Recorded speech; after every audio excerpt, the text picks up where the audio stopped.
হেই viewers, আমি সৌম্য আর তোমরা দেখছো the life changing magic of numbers. আমি ডব্লিউবিপি এর বিভিন্ন এক্সামের প্রিভিয়াস ইয়ারের ম্যাথ নিয়ে একটা প্লেলিস্ট বানাবো বলেছিলাম আমাদের টেলিগ্রাম চ্যানেলে। আজ সেই প্লেলিস্টেরই প্রথম ভিডিও। তো চলো শুরু করা যাক। আমাদের প্রথম অঙ্কে কি বলেছে? দুটি ধনাত্মক পূর্ণ সংখ্যার গসাগু এবং লসাগু যথাক্রমে ২৬ এবং ১০৯২ এবং একটি সংখ্যা হচ্ছে ৫৪৬। তাহলে অপর সংখ্যাটি কত? এই অঙ্কটা খুব সহজে আমরা করতে পারবো। আমরা জানি আর কি যে লসাগু গুণ গসাগু সমান হচ্ছে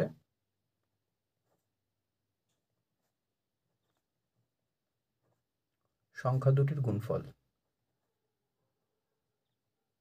ওকে, তো এই সংখ্যা দুটির মধ্যে একটা সংখ্যা ধরে নিলাম এক্স এবং অপর সংখ্যাটা বলেছে ৫৪৬ এবং আমার লসাগু গসাগু দুই দেওয়া আছে, লসাগু এবং গসাগু আমার দুই দেওয়া আছে। তাহলে আমার অপর সংখ্যা যেটা এক্স সেইটার মান কত হবে? ২৬ ইন্টু ১০৯২ বাই ৫৪৬। এটাকে যদি আমি ২ দিয়ে কেটে দিই পুরোটা কেটে যাবে, আমার অ্যান্সার আসবে 52। আমাদের বি হচ্ছে এটার অ্যান্সার। নেক্সট অঙ্কে কি বলেছে? যে ক্ষুদ্রতম পূর্ণবর্গ সংখ্যা ২০, ২৪ এবং ৩০ দ্বারা বিভাজ্য সেটি কি? এরকম যখন অঙ্ক থাকবে তখন আমরা আগে এটার লসাগুটা বের করে নেব। ১০, ১২, ১৫, তারপর আবার ৫ দিয়ে কাটবো। ২, ১২, ৩, তারপর আবার ৩ দিয়ে কাটবো। ২, ৪, ১। লসাগু কত পেলাম? আমরা এলসিএম পেলাম 2 ইন্টু 5 ইন্টু 3 ইন্টু 2 ইন্টু এখানে 4 আছে তো, ওকে। আবার আমি এটাকে 2 দিয়ে ভাঙবো, মিস করে গেছিলাম। তাহলে 2 ইন্টু 2, তাহলে আমার এখানে কটা 2 এলো? একটা, দুটো, তিনটে 2 এসছে আর 5 আর 3 এসছে। এদের এলসিএম কত এলো? 120। ওকে, এরপর আমি একটা জিনিস দেখো, আমাদের বলেছে পূর্ণবর্গ সংখ্যা পেতে হবে। পূর্ণবর্গ সংখ্যা যদি পেতে হয় তাহলে আমাদেরকে জোড়ায় জোড়ায় আছে কি না এটাকে দেখে নিতে হবে। জোড়ায় জোড়ায় আছে বলতে আমি এখান থেকে একটা 2কে জোড়ায় জোড়ায় পেয়েছি, বাদ বাকি এই 30 আর কি, মানে 2 গুণিত 5 গুণিত 3, এই 30 কিন্তু জোড়াতে নাই। এই 30কে যদি জোড়ায় আনতে হয় তাহলে আমাকে কী করতে হবে? আরও এক্সট্রা আমাকে 30 গুণ করতে হবে, মানে আরও এক্সট্রা আমাকে 2, 5, 3 গুণ করতে হবে, তাহলেই এই বাকি 3টা জোড়াতে আসবে। তাহলে কি হবে? আমি সংখ্যাটা কত পাবো? সংখ্যাটা পাবো এইখান থেকে আমি এক্সট্রা কত গুণ করব? 30 গুণ করব। 30 গুণ করবো কার সাথে? এখানে যে লসাগুটা পেয়েছি সেই লসাগুর সাথে আমি 30 যদি গুণ করি তাহলে যে সংখ্যাটা পাবো 3 × 36, সেটাই হবে আমার ওই ক্ষুদ্রতম পূর্ণবর্গ সংখ্যা। এখানে অপশন ডি হচ্ছে এটার অ্যান্সার। এখানে আমাদেরকে কি বলেছে? একটি আয়তক্ষেত্রের দৈর্ঘ্য প্রস্থের 3 গুণ এবং ক্ষেত্রফল এত হলে আয়তক্ষেত্রের পরিসীমা কত? এটা কততে পড়েছিল? এটা 2005-এ পড়েছিল এসআইয়ের পরীক্ষাতে। চলো অঙ্কটা করি তাহলে। আমি প্রস্থ ধরে নিচ্ছি, আমি লিখে লিখেই করছি, হ্যাঁ, যাতে তোমাদের প্রত্যেকের বুঝতে সুবিধা হয়। প্রস্থ ধরে নিচ্ছি এক্স, তাহলে আমরা দৈর্ঘ্য কত ধরবো? দৈর্ঘ্য বলেছে 3 গুণ, মানে হচ্ছে 3x। তাহলে আমরা সূত্র অনুসারে কী পাচ্ছি? ক্ষেত্রফল বলেছে, আমরা জানি দৈর্ঘ্য গুণিত প্রস্থ সমান হচ্ছে ক্ষেত্রফল। তাহলে দৈর্ঘ্য গুণিত প্রস্থ যদি করি 3x ইন্টু এক্স সমান হচ্ছে 147। তাহলে এক্স স্কোয়ার সমান কত হচ্ছে? 147 বাই 3, মানে 49। তার মানে এক্সের মান কত পাবো আমি এখান থেকে? এক্সের মান পাবো √49, মানে 7। তাহলে আমি প্রস্থ কত পাচ্ছি? প্রস্থ পাচ্ছি 7, আর দৈর্ঘ্য কত পাচ্ছি? দৈর্ঘ্য পাচ্ছি 3x, মানে হচ্ছে 21। ওকে, এবার আমরা পরিসীমা সূত্র তো জানি। পরিসীমা সূত্র কি? পরিসীমার সূত্র হচ্ছে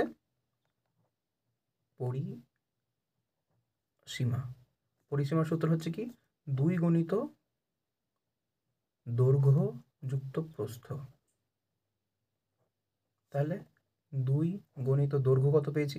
21 যোগ 7 প্রস্থ, তাহলে কত আসছে আমাদের? 56 মিটার। 56 মিটার হবে আমাদের সঠিক উত্তর। অপশান বি হবে আমাদের একদম রাইট অ্যান্সার। নেক্সট অঙ্কে কী বলেছে আমরা দেখে নেব। একটা গাড়ির চাকা 2 কিলোমিটার 5 হেক্টোমিটার 9 মিটার 2 ডেসিমিটার পথ অতিক্রম করে এবং চাকাটি 1230 বার আবর্তন করে। চাকাটির পরিধি কত? এই জিনিসটা আমাদেরকে জানতে গেলে আমাদের একটা বেসিক জিনিস ক্লিয়ার রাখতে হবে, মানে ট্রান্সফরমেশন যেটা হয় আর কি, আমরা আগে ছোটোবেলাতে শিখেছিলাম যে 1 কিলোমিটার সমান 10 হেক্টোমিটার, তারপরে 1 হেক্টোমিটার সমান হচ্ছে 100 মিটার, 1 মিটার সমান হচ্ছে 10 ডেসিমিটার, এইরকম। তো এই জিনিসগুলো আমাদেরকে জানতে হবে। তাহলে এখানে যেটা দেওয়া আছে 2 কিমি, 5 হেক্টোমিটার, 9 মিটার, 2 ডেসিমিটার, এটাকে আমরা সম্পূর্ণ সব থেকে ছোট যেটা আছে সেই ইউনিটে আমরা প্রকাশ করব। তাহলে কি করব, আমরা ডেসিমিটারে প্রকাশ করব। তাহলে আমি যদি 2 কিমিকে আগে হেক্টোমিটার করি তাহলে কি করতে হবে, 10 দিয়ে গুণ করতে হবে। 10 দিয়ে গুণ করলে আমি কত পাবো, 20। তার সঙ্গে হেক্টোমিটার 5 বলা আছে, মানে 5 যোগ করলাম, তারপরে কত হলো, 25। এই 25কে আমি যদি আবার মিটার করি তাহলে কি করতে হবে, 100 দিয়ে গুণ করতে হবে। 100 দিয়ে গুণ করার পরে কত এক্সট্রা আছে, 9, এখানে বলেছে 9 মিটার, সেই জন্য আবার 9 যোগ করলাম। তাহলে আমি কত পেলাম, 2509। এই 2509-এর সাথে আমাকে আবার কত গুণ করতে হবে, এখানে আমাকে আবার গুণ করতে হবে 10, এটাকে ডেসিমিটার করার জন্য, এবং এক্সট্রা ডেসিমিটার কত বলেছে, 2। তাহলে আমি টোটাল এখানে ডেসিমিটারটা কত পেলাম, মানে আমি এটাকে যদি ডেসিমিটারে কনভার্ট করে যখন নিলাম, তাহলে আমি ডেসিমিটারটা কত পেলাম, 25,092, এত ডেসিমিটার এলো। হ্যাঁ, এরপর আমরা কি করব, এরপর আমরা দেখব পরিধিটা কত সেটা বের করে নেব। এবার বলেছে কি, একটা চাকা যদি এতবার আবর্তন করছে, চাকাটা এতবার আবর্তন করছে, তাহলে আমরা দেখব কি, একটা পথ যাচ্ছে এতবার আবর্তন করে, তাহলে একবার আবর্তন করে কতটা পথ যাবে, তাহলে আমরা ওটাই হবে আমাদের পরিধি। তাহলে আমরা এখানে দেখে নেব পরিধি, দেখে নেব পরিধিটা কত, আমরা যতটা পথ যাচ্ছে সেটাকে লিখে নিলাম, বাই যতবার ঘুরেছে সেটাকে লিখে নিলাম। এখানে ক্যালকুলেশন করলে আসবে 0.4 ডেসিমিটার। কিন্তু উত্তর আমাকে কিসে চেয়েছে, দেখো উত্তর কি আমার এখানে কি একটাও কি ডেসিমিটারে আছে, কি উত্তর ডেসিমিটারে নেই।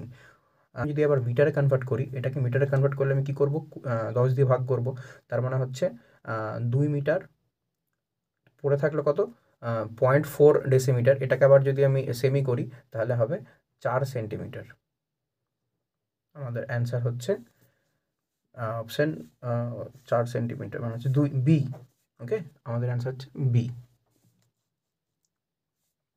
চলো নেক্সটের দিকে আবার যাই। নেক্সট প্রশ্নে আমাদের কি বলেছে, যে বৃহত্তম সংখ্যা দ্বারা এটা এটা এটা ভাগ করলে একই ভাগশেষ থাকবে সেটা কত।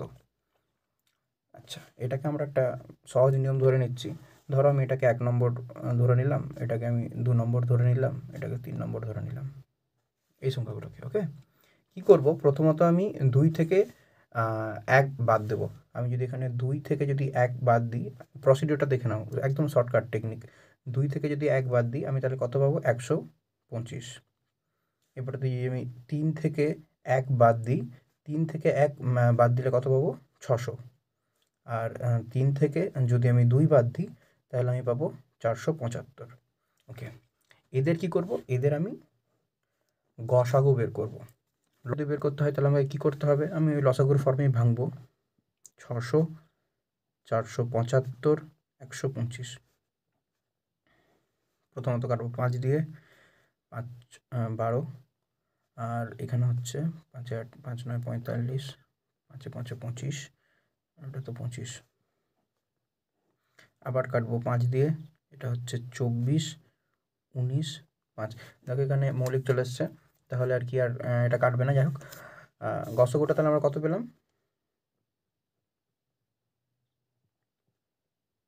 আমরা এখানে গসাগুটা পেলাম 5 × 5, এই দুটো মানে হলো কত, 25। এদের গসাগু আমরা পেলাম 25। আর এদের গসাগু দ্বারাই যদি ভাগ করা হয় এই সংখ্যাগুলোকে, তাহলেই কারোর শেষেই আর কি কোনো ভাগ শেষ থাকবে না। তাহলে আমাদের উত্তর হলো 25, অপশান সি। চলো নেক্সটে আবার যাই। কি বলেছে, প্রতি কিলোগ্রামে এত টাকা দামে কিছু পরিমাণ চিনি বিক্রয় করা হয়, এবং তাতে তার এত % লাভ আসে। মানে প্রতি কেজি চিনি বিক্রি করে ও এত টাকাতে, প্রতি কেজি চিনি বিক্রি করছে 16 টাকা 50 পয়সাতে, এবং তাতে ওর লাভ হচ্ছে 3/1-8%। যদি মোট লাভের পরিমাণ 23 টাকা হয় তাহলে সে কত কেজি চিনি বিক্রি করেছে। এটা অ্যাপ্রক্সিমেট একটা অ্যান্সার আসবে। যাই হোক, তো অ্যাপ্রক্স বলে যে অ্যাপ্রক্স কত পরিমাণ চিনি বিক্রি করেছে। ঠিক আছে, চলো অঙ্কটা তাহলে করি। আমরা আগে দেখে নেবো তাহলে প্রতি কেজিতে ওর লাভ কত হয়েছে। ও এত টাকা কেজি বিক্রি করেছে এবং তাতে ওর লাভ কামিয়েছেও এত টাকা। ঠিক আছে, তাহলে আমাদের লাভ আর কি দেখে নেবো, লাভ কত হচ্ছে প্রতি কেজিতে। প্রফিট পার কেজি, প্রফিট পার কেজি যদি দেখি 16.50, এটাকে আমরা ভেঙে নেবো। 3 8 24 আগে 25, 25-এর 8 বাই 100, যেহেতু পার্সেন্টেজ ছিল। ওকে, তাহলে আমরা এটাকে যদি ক্যালকুলেট করি তো ইন্টু 25-এর 8 ইন্টু 1-এর 100। ওকে, এইটা উঠিয়ে দিলাম, মানে আবার এখানে একটা 100 এলো, এটার সঙ্গে এটাকে 4 দিয়ে কাটলাম, এটার সঙ্গে এটা 0 গেল, আর আর আর আর এটাকে কাটলাম, এটাকে কাটবো 5 দিয়ে, তাহলে 2 হলো, এটাকে আবার 5 দিয়ে কাটবো, মানে হবে 33। তাহলে কত আসবে 33/64, 33/64 মানে 0.51 এত টাকা, মানে 50 পয়সা প্রায়, তাহলে প্রায় 50 পয়সা। তাহলে মোট লাভ কত বলেছে, মোট লাভ বলেছে 23 টাকা। 23 টাকা সমান কত পয়সা, 23 টাকা, 23 টাকা সমান 23-এর সঙ্গে 100 গুণ করলাম, এত পয়সা। 23 টাকা সমান 2300 পয়সা। তাহলে এবার কি বলেছে, 23 টাকা মোট লাভ বলেছে। তাহলে এবার চিনির পরিমাণটা কত হবে, তাহলে মোট চিনির পরিমাণ মানে বিক্রিত চিনির পরিমাণ,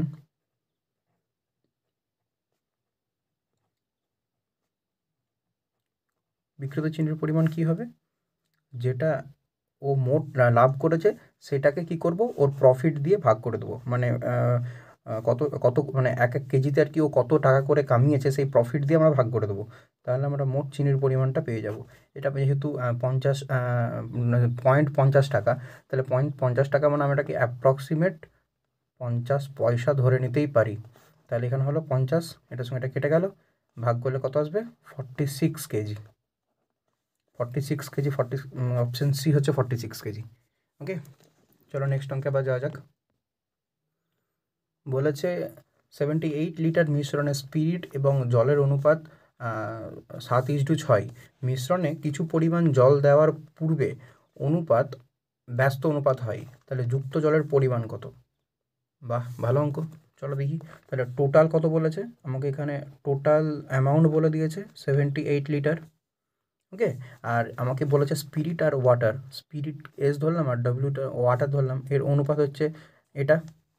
তাহলে আমরা স্পিরিটের পরিমাণটা বের করে নেবো, যে ওখানে এই 78-এর স্পিরিটের পরিমাণ কত ছিল, এর আনুপাতিক ভাগাহার কত দেখলাম, আনুপাতিক ভাগাহার হচ্ছে 13। তাহলে স্পিরিটের পরিমাণ হচ্ছে 7/13 ইন্টু এত, মানে 6 দিয়ে কাটছে, 6 7 42 লিটার। আর একই রকমভাবে ওয়াটার তাহলে কত হবে, ওয়াটার হবে 6 দিয়ে কাটছে, 6 6 36 লিটার। তাহলে এটা হচ্ছে পূর্ব অবস্থাতে। দেখো এখানে এস এবং ডব্লিউ যেটা মানে জল মেশাবার পরে এদের অনুপাত কি হয়, পূর্ববর্তী অনুপাতের ব্যস্ত অনুপাত হয়, মানে 6:7 হয়ে যাবে। এখানে 7:6 ছিল, এর ব্যস্ত অনুপাত হচ্ছে 6:7। এখানে আমরা পেয়েছিলাম কি, যে 42 লিটার পেয়েছিলাম, স্পিরিট ছিল, মানে আমি তো এখানে তো এই মানে পরবর্তী যে মিশ্রণটা, সেখানে তো আমি আর কোনো রকমের কোনো স্পিরিট মেশাইনি, সেখানে তো শুধুমাত্র জল মিশে নতুনভাবে। তাহলে আমার জলের পরিমাণটা পরিবর্তন হবে, কিন্তু স্পিরিটের পরিমাণ তো সেম তো আমার একই থেকে যাবে না। তাহলে আমার স্পিরিটের পরিমাণ তো আমি 42 এখানে পেয়েছিলাম, এখানে আমরা 42 পেয়েছিলাম স্পিরিটের পরিমাণ। তাহলে কত হলো, কত গুণ হলো, এটা 7 গুণ হলো। আর তাহলে এখানে এটার কত গুণ হবে, এটারও 7 গুণ হবে, তাহলেই তো এই অনুপাতটা এদের ঠিক থাকবে, তাই না। তাহলে এদের কত আসছে 49, মানে আমাদের আগে ছিল, আগে জলের পরিমাণ কত ছিল, আগে জলের পরিমাণ ছিল 36, কিন্তু বর্তমানে হয়েছে 49। তাহলে কত লিটার এক্সট্রা জল মেশানো হয়েছে, 49 মাইনাস 36 লিটার সমান কত, 13 লিটার মেশানো হয়েছে। ওকে, তাহলে এটার অপশন দাঁড়াচ্ছে অপশন সি। চলো নেক্সটের দিকে এগোনো যাক। এই অঙ্কটা ভীষণ পরিচিত অঙ্ক আমাদের, ছোটোবেলাতে অঙ্কটা আমরা করেছি। এখন কয়লা দিয়ে দেখছি, কিন্তু এখানে অনেক সময় চিনি থাকে, আরও আর কি অনেক জিনিসই থাকে, যে যদি মূল্য বেড়ে যায় তাহলে কত পরিমাণ আমাদেরকে কমিয়ে দিতে হবে ব্যবহারটা, তাহলে যাতে আমরা আগের টাকার পরিমাণটা একই রাখি। তো অঙ্কটা পড়ে নি চলো। কয়লার মূল্য 20% বেড়ে যাওয়ায় গৃহকর্তা কয়লার ব্যবহার এমনভাবে কমালেন যে কয়লার খরচ পূর্ববৎ থাকলেও কয়লার ব্যবহার যে হারে কমে তা হলো কত। মানে কি, কোনো একটা পরিবারের লোক, মানে কোনো একটা ফ্যামিলি যে যে হারে কয়লা ইউজ করতো, মানে যেভাবে কয়লা পুড়াতো, কয়লার দাম বেড়ে যাওয়াতে কী করলো, কয়লার ব্যবহারটা ওরা কমিয়ে দিল, তাতে কী হলো, ওদের দামটা কিন্তু ফিক্স থেকে গেল। এটাই আর কি এখানে বলেছে, যদি ফিক্সড রাখতে হয় তাহলে ওদের ব্যবহারটা কী পার্সেন্টেজে কমিয়েছে, এটা আমাদেরকে দেখতে হবে। ওকে, তাহলে আমরা ধরে নেব আগে কয়লার দাম ছিল 100 টাকা, 20% বেড়ে গেছে, 20% বেড়ে কত হয়েছে, 120 টাকা হয়েছে। যেহেতু এখানে 20% কী হয়েছে, ইনক্রিজ হয়েছে। ওকে, 20% ইনক্রিজ হওয়ার দরুন এখানে 120 টাকা হয়ে গেছে। আর আমরা কি দেখছি যে যখন 100 টাকা যখন দাম ছিল তখন ওরা কিন্তু মানে র্যান্ডামলি ইউজ করতো, মানে প্রয়োজন মতো আর কি ইউজ করতো, যতটা প্রয়োজন ছিল ততটা আর কি ইউজ করতো। কিন্তু যখন কয়লার দামটা বেড়ে 120 টাকা হয়ে গেছে তখন ওরা ব্যবহারটাকে কমিয়ে দিয়েছে যাতে কয়লাটা কম পুড়ে। আমরা ব্যবহার, একদিকে ব্যবহার ধরে নেব, ছক করতে হবে আর কি, ছক করলে তোমাদের বুঝে সুবিধা হবে। আর একদিকে আমরা মূল্য যেটা ভ্যালু সেটা আর কি পুট করে নেব। যখন 120 টাকা তখন এখানে হচ্ছে 100, আর যখন মূল্য যদি 100 রাখতে হয় তাহলে আমার এটা কত হবে, মানে পরিমাণটা কত হবে, এখানে তাহলে কত হচ্ছে, এক্স দাঁড়িয়ে যাবে। আর এক্স যদি দাঁড়িয়ে যায় এখানে 100 ইন্টু 100 বাই 120, এটা কেটে গেল, এটা 5, এটা 6, এটা কেটে গেল 3, আর এটা হয়ে গেল 50, মানে হচ্ছে 250/3, 250/3 মানে হচ্ছে 83 পূর্ণ 1/3, 83 পূর্ণ 1/3, এটা মানে এটাই দাঁড়ায়। ওকে, তাহলে এটা কি, ওদের ব্যবহারটা বর্তমানে এত পার্সেন্ট, আগে যেটা 100% ছিল সেটা কমে গিয়ে এত পার্সেন্ট হয়ে গেছে। তাহলে কত পার্সেন্ট কমেছে, 100 থেকে আমরা এই পার্সেন্টেজটা বিয়োগ করব। ওকে, 100 থেকে যদি আমরা এই পার্সেন্টেজটা বিয়োগ করি তাহলে আমরা এখানে পার্সেন্টেজ, সেটাই হচ্ছে ওদের ডিক্রিজড আর কি ব্যবহারটা, যে কত পার্সেন্ট ব্যবহার ওরা কমিয়ে দিয়েছে। তো এখান থেকে এটা আসবে 16.2-3%, অপশান বি হবে এটার অ্যান্সার। বলেছে একটা 120 মিটার দীর্ঘ একটা রেলগাড়ি 8 সেকেন্ডে একটা পিলারকে অতিক্রম করলে রেলগাড়িটির বেগ কত। হোক, মানুষ হোক, বা কোনো পোস্ট হোক, বা ল্যাম্প পোস্ট হোক, যখন ট্রেনের অঙ্কের ক্ষেত্রে যখন এই সমস্ত জিনিসকে কোনো রেলগাড়ি পেরোবে বা ট্রেন যখন পেরোবে তখন আমরা জানবো যে সে নিজের দূরত্বকেই অতিক্রম করছে। ওকে, তাহলে আমরা কি করব, এখানে আমরা করব গতিবেগটা বের করতে হবে। গতিবেগ বের করতে বলেছে, তাহলে কত করছে, নিজের অতিক্রমটাই ও বেরোচ্ছে কতক্ষণে, 8 সেকেন্ডে। এটা এটা কত বেরোবে, এটা হচ্ছে মিটার বাই সেকেন্ড। ওকে, চলো আমরা এটাকে বের করি আগে, তারপরে দেখছি কত আসছে। 15 আসবে, 15 মিটার বাই সেকেন্ড। কিন্তু আমার এখানে উত্তর কী চেয়েছে, কিলোমিটার পার আওয়ার। দেখো প্রত্যেকটাতে কিলোমিটার পার আওয়ার আছে, তাহলে আমরা মিটার সেকেন্ডকে কিলোমিটার পার আওয়ার করতে গেলে কি করব, 18/5 দিয়ে গুণ করব। 18/5 দিয়ে গুণ করলে এটা কিলোমিটার পার আওয়ার হয়ে যাবে। ওকে, তাহলে আমার এখানে কত হচ্ছে, 3 5 15 আর 3 18 54, তাহলে 54 kilometre per hour, option B. একই রকমভাবে যদি কিলোমিটার পার আওয়ার থাকে সেটাকে যদি আমাকে মিটার সেকেন্ডে কনভার্ট করতে হয় তখন আমরা 5/18 আবার গুণ করে নেব। ওকে, কী বলেছে, 3 অঙ্কের কোন সংখ্যা দ্বারা এত এবং এতকে ভাগ করলে ভাগশেষ একই থাকবে। এটাও ওই 2005-এই আর কি পড়েছে, প্রশ্নটা খুব ইন্টারেস্টিং আর কি। তো চলো আমরা ধরে নিই 3 অঙ্কের যে সংখ্যাটা সেটাকে আমরা ধরে নিলাম n। ঠিক আছে, 3 অঙ্কের যে সংখ্যাটা সেটাকে নাম্বার যেহেতু তাহলে আমি n ধরে নিলাম। ওকে, এরপর আমরা কি জানি, ভাজ্য, যেটা আমরা একটা সূত্র তো জানি যে যেটা ভাজ্য হয়, ভাজ্য সমান কি জানি, ভাজক গুণ ভাগফল যোগ ভাগশেষ, তাই তো।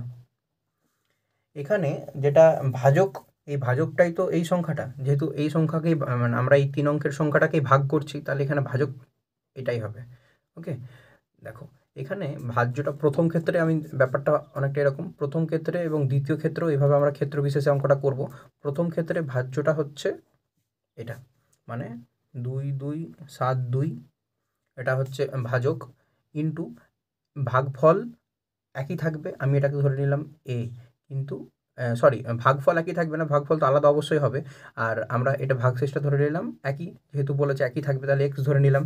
সেকেন্ড নম্বরে আবার কি বলছে, সেকেন্ড নম্বরে বলছে ভাজ্য এটা, সেই তো সংখ্যাটা একই, ভাগফলটা পরিবর্তন হবে আর ভাগশেষটা তো একই থাকবে। এটাকে কি করব, এটাকে আমরা অপনয়ন পদ্ধতিতে বিয়োগ করে নেব। অপনয়ন পদ্ধতিতে বিয়োগ করলে এক্স এক্স কেটে যাবে, এটার সঙ্গে এটা যদি বিয়োগ করি পাবো 1397, আর এটার থেকে যদি আমরা বিয়োগ করি n কমন নিয়ে নেবো a1 মাইনাস a2। ওকে, এবার এটাকে যদি আমরা ভেঙে দিই 397কে যদি আমরা ভেঙে দিই, এটা ভাঙবে একমাত্র 11 দিয়েই ভাঙবে, কারণ দেখো তোমরা 2 3 5 9 এগুলো দিয়ে কোনোটা দিয়েই ভাঙবে না, 7 কোনোটা দিয়ে ভাঙবে না, 11 দিয়ে ভাঙবে মৌলিক সংখ্যা দিয়ে। তো যাক, তারপর এটা ভেঙে পাবো 127। 127কে আর কি কোনোভাবে ভাঙা যায় না? আর ভাঙা যায় না। তাহলে আমরা এটাকে কি লিখতে পারি? এটাকে আমরা লিখতে পারি 11 ইন্টু 127, আর এটা যেমন ছিল তেমন রেখে দিলাম। ওকে, এরপর দেখো, যেহেতু এটাকে আর ভাঙা যায় না, সেহেতু আমরা তো বলতেই পারি যে 3 অঙ্কের সেই সংখ্যাটাই হচ্ছে এই সংখ্যাটা, কারণ এটাও গুণ ফর্মে আছে, এটাও গুণ ফর্মে আছে, এটাকে আর ভাঙা যায় না কোনোভাবেই। এদের যেটা ভাগফল কার কত সেটা আমরা দেখব না, ভাগফল জারি হোক, আমরা যে সংখ্যাটা যেটা চাইছি সেটা তো এটা হবে, কারণ এদের মধ্যে ভাগফলের ডিফারেন্স আমরা জানি কি ডিফারেন্সটা হচ্ছে 11। এবার কার কত ভাগফল সেটা আমাদের জানার প্রয়োজন আমি বোধ করি না, কারণ এখানে আমার প্রশ্নে চাইনি, আমার প্রশ্নে চেয়েছে সংখ্যাটা কত। সংখ্যাটা এখানে এই এনটা হচ্ছে 127, মানে সি হচ্ছে এটার অ্যান্সার। ওকে, নেক্সট অঙ্কে কি বলেছে? একজন লোক কয়েকটি পাতিলেবু প্রতি ডজন 10 টাকায় ক্রয় করে 1 টাকা হিসাবে বিক্রি করে, তাহলে তার লাভের শতকরা হার কত? এটা একেবারেই ইজি অঙ্ক, এটা মুখে মুখে হয়ে যায়।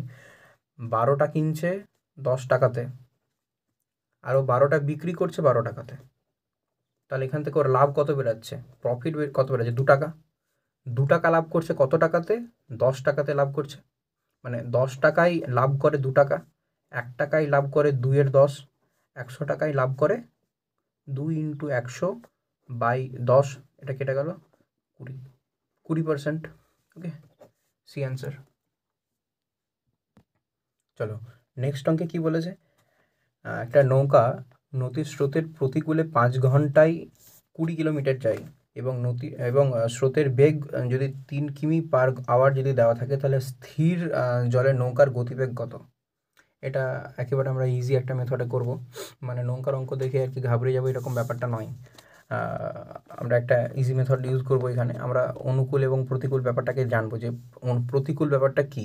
প্রতিকূল মানে হচ্ছে, প্রতিকূলটা আমি পি লিখছি, হ্যাঁ, প্রতিকূল ব্যাপারটা হচ্ছে নৌকার বেগ, ওটাকে এন লিখলাম, নৌকার বেগ মাইনাস স্রোতের বেগ, স্রোতের জন্য এস দিলাম, এটা হলো প্রতিকূল। এবার অনুকূল, যেটা অনুকূলটা হচ্ছে কি নৌকার বেগ প্লাস স্রোতের বেগ। ওকে, আমরা এখানে অঙ্কটা করব এটা দিয়ে। আমাকে এখানে বলে দিয়েছে প্রতিকূলের বেগটা আমরা জানি যে প্রতিকূলে 5 ঘন্টায় যাচ্ছে 20 কিলোমিটার, তাহলে 1 ঘন্টায় কত? 5 ঘন্টায় যদি 20 কিলোমিটার যাই, তাহলে 1 ঘন্টায় কত কিলোমিটার যাবে? 4 কিলোমিটার যাবে। ওকে, তাহলে আমরা এখানে এই ফর্মে এই ফর্মেটে যদি আমরা এটাকে পুট করে দিই, মানগুলোকে যদি পুট করে দিই, আর এখানে তো আমরা স্রোতের বেগ তো জানি, তাহলে আমরা তো এনটা পেয়ে যাবো, তাহলে নৌকার স্থির বেগটা পেয়ে যাবো। তাহলে আমরা এখানে কি পি সমান যদি এন মাইনাস এস হয়, তাহলে এন সমান কত হবে? এন সমান হবে পি প্লাস এস, আর এখানে পি মানে হচ্ছে প্রতিকূলে গতিবেগ কত? 4, প্রতিকূলে গতিবেগ এখানে 4 পেয়েছি, আর স্রোতের গতিবেগ এখানে কত দেওয়া আছে? 3 দেওয়া আছে, তাহলে হলো নৌকার গতিবেগ 7 kilometre per hour. 7 kilometre per hour আর কি ওর নৌকার গতিবেগ, মানে স্থির জলে নৌকার গতিবেগ হচ্ছে 7 kilometre per hour. Option C হচ্ছে এটার অ্যান্সার। চলো নেক্সটের দিকে আবার যাই। পরীক্ষার্থী 40% অঙ্কে, 30% ইংরেজিতে ফেল করেছে। যদি উভয় বিষয়ে 20% পরীক্ষার্থী ফেল করে, তবে উভয় বিষয়ে পাস কত পার্সেন্ট করেছে? আচ্ছা, চলো এটাকে আমরা ইজিভাবে আবার চেষ্টা করি করার। টোটাল নাম্বার অফ স্টুডেন্ট আমি ধরে নিলাম 100। ওকে, এবার ম্যাথে ফেল করেছে, ম্যাথে ফেল করেছে 40%, মানে 40 জন, আর ইংলিশে ফেল করেছে 30%, মানে 30 জন। টোটাল ফেল কত করেছে? 70 জন। আমি কিন্তু প্রথমত ধরেই নিচ্ছি আর কি এটা আলাদা আলাদাভাবে ফেল করেছে। ওকে, আর বোথ ফেল কত করেছে? বোথ ফেল করেছে 20%। বোথ ফেল করেছে 20 জন। 100 জনের মধ্যে যেহেতু ধরছি, তাহলে এটা 20 জন বোথ ফেল। ওকে, এরপর মধ্যেই তো এই বোথ ফেলটাও ঢুকে আছে, তাই তো?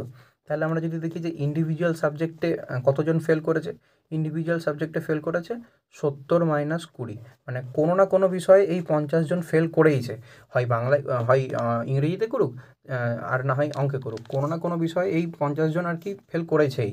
তাহলে বাকি থাকলো কতজন? 100 জনের মধ্যে 50 জন যদি ফেল করে তাহলে বাকি থাকলো 50 জন। তাহলে এই 50 জনই কী করবে? পাস করবে। অপশান বি হচ্ছে এটার অ্যান্সার। ওকে, এটা আর একটা সহজ অঙ্ক। এখানে বলা আছে যে বর্গক্ষেত্রের ক্ষেত্রফল এত তার বাহুর দৈর্ঘ্য কত। আমরা জানি বাহুর দৈর্ঘ্য যদি এ হয় বর্গক্ষেত্রের ক্ষেত্রে, তাহলে তার ক্ষেত্রফল হচ্ছে এ স্কোয়ার, আর এখানে এ স্কোয়ারের মানটাই দেওয়া আছে 4.1209। তাহলে আমার এর মান কত হবে? এর মান হবে √4.1209। এটা আমার কি বর্গমূল করতে হবে। বর্গমূল করলে কত পাবো দেখিনি, আমি আগে নর্মাল সংখ্যার বর্গমূলটা করে নিই। এটা হচ্ছে আমার এখানে বেরোলো এর বর্গমূলটা বেরোলো 203। 203 বেরোলো, কিন্তু এখানে দেখো 4টা ঘরের পরে তো দশমিক ছিল, যেহেতু এটার বর্গমূল তাহলে এটা 2টা ঘরের পরে এটা দশমিক হবে, তার মানে আমার এটার অ্যান্সার হবে 2.03। এটা এত মিটার হচ্ছে এটার অ্যান্সার। ওকে, যদি বুঝতে না পারে এই অঙ্ক কী বলেছে, 4 এবং 10-এর তৃতীয় সমানুপাতিক কত। তো আমরা এটাকে এভাবে লিখতেই পারি, যখন দেখছি আমাদের তো দুটো আছে সমানুপাতি, আমাদের তো সচরাচর 3টে সমানুপাতি থাকে আর একটা তো মানে আমরা আননোন থাকে, তো এখানে 2টো আছে। তো যাই হোক আমরা এটাকে এভাবে সাজিয়ে নেব, যেহেতু এটা তৃতীয় সমানুপাতি তাহলে মাঝেরটাকে সাজিয়ে নেবো, এটাকে এক্স ধরে নেবো। তাহলে হচ্ছে কি 4টা নিচে থাকলো, এখানে হলো 10 আর এখানে হলো 10, এখানে কাটলো 5 দিয়ে, এখানে কাটলো 2, আবার এখানে কাটলো 5 দিয়ে, অ্যান্সার হলো 25। ওকে, আমাদের অ্যানালাইসিস 15টা অঙ্ক করলাম। এরপর পরের পার্টে আমি আরও 15টা অঙ্ক নিয়ে আসবো। এটা যদি ভালো লেগে থাকে তাহলে লাইক করো। আমার চ্যানেলে যদি তুমি নতুন থাকো তাহলে অবশ্যই সাবস্ক্রাইব করে বেল আইকনটা প্রেস করে দিও। ওকে।